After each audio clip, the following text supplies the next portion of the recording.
არასკროლო და მომისმინე. თუ იზიარებ მოსაზრებას, საკუთარი პოზიცია დააფიქსირე და გააზიარე ზუსტად ასე ჩაწერის გზით და შენი პოზიციის გამოქვეყნებით. მაშასე, დღევანდელმა სატელევიზიო საინფორმაციო საშუალებებმა გადმოსცეს ინფორმაცია, რომ ბიძინა ივანიშვილის შვილმა ცოტნე ივანიშვილმა იქადაგა ბიუჯეტნიკებით, ზონდერებით და ტიტუშკებით გაძიძგილ აუდიტორიის წინაშე, რომ საქართველოს ხელისუფლების უმაღლეს თანამდებობის პირებს არ ეხმარათ სიტყვა ოპოზიციის წარმომადგენლების მიმართ სიტყვა აკაცუკი.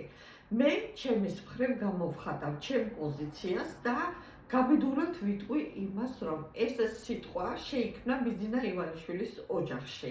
მანამდე ეს სიტყვა არ არსებობდა დამოუკიდებელი საქართველოს ისტორიაში და არც ერთი ხელისუფლების წარმომადგენელს საკუთარი ოპოზიციის წინააღმდეგ არ უხმარია ეს სიტყვა.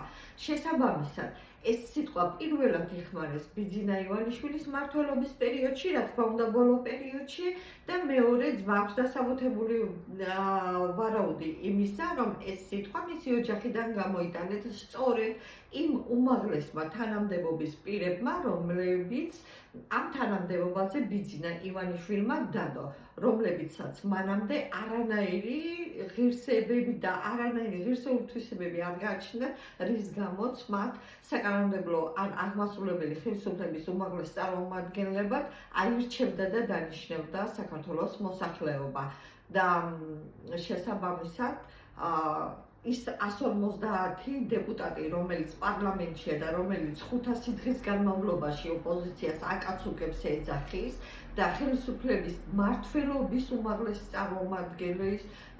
წარმომადგენლები, რომლებიც მოსახლეობას აკაცუკს ეძახის, თურმე აღმოჩნდა, რომ ბელადის შვილმა უნდა მიუთითოს, რომ აი ეს ამორალურია და ნუ უძახეს. ამორალური ის არის, როდესაც ბელადის შვილი გამოდის და ხელისუფლების უმაღლესი წარმომადგენლების ორგანოს პირებს ასწავლის მორალს, უკითხავს მორალს და ეუბნება რა გააკეთოს და რა არ გააკეთოს. ამორალური მარტო ის არ არის, რომ ბიძინა ივანიშვილის შვილი გამოდის და მე მგონი აპირებს ბიძინა ივანიშვილი, რომ თავისი შვილი ოპოზიციაში გადაიყვანოს, რაც გამორიცხული არ არის და ზუსტად ეს იქნება ამორალური, რა ვიცი. არაფერი აღარ გამიკვირდება, იმიტომ რომ თუ ერთხელ შეცდა საქართველოს მოსახლეობა და 2012 წელს იმის გამო, რომ მართლა 9 წლიანი სისხლიანი რეჟიმის შემქმნელი მიშა სააკაშვილი მოეშორებინა და ჩამოეცილებინა ხელისუფლებას და დაიჯერა ბიძინა ივანიშვილის დაპირება, რომ სამართლიანობას აღადგენდა და ამიტომ მისცა ხმა, აი ამის შემდეგ რომ ბიძინა ივანიშვილს სჯეროდეს იმას, რომ ხალხს კიდევ ერთხელ გააბრიყვებს და ოპოზიციაში გადასულ მის შვილს მიაცემინებს ხმას. არ გამიკვირდება, რომ აი ამ ოჯახს ჰქონდეს ამის ილუზია. იმიტომ რომ რეალურად ერთიანი ნაციონალური მოძრაობის იმ ლიდერებსაც აქვთ იმისი ილუზია, რომლებიც თავიანთ შვილებს ერთიანი ნაციონალური მოძრაობის ტელევიზიებში დაარბენინებენ სრული ამ სიტყვის მნიშვნელობით, რომ საზოგადოებამ გაიცნოს.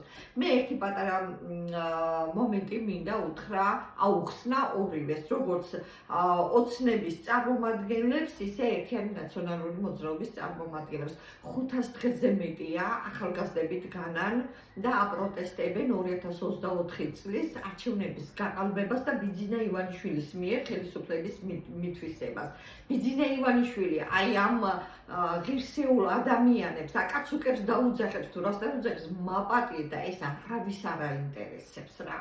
იმიტომ რომ თვითონ ეს ადამიანი, მისი ოჯახის წევრები და მისი მომხრეები არიან არაკაცები, აკაცუკებიც და კაცის მსგავსი არსებებიც კიდე კაცებიც არ არიან. ამიტომ ძალიან დიდი მნიშვნელობა არ აქვს იმას, რას დაუძახებს ბიძინა ივანიშვილი და ბიძინა ივანიშვილის შვილი და რა მითითებებს მისცემს კიდე მის დანიშნულ იმ წარმომადგენლებს, რომლებიც რეალურად არაფერს არ წარმოადგენს.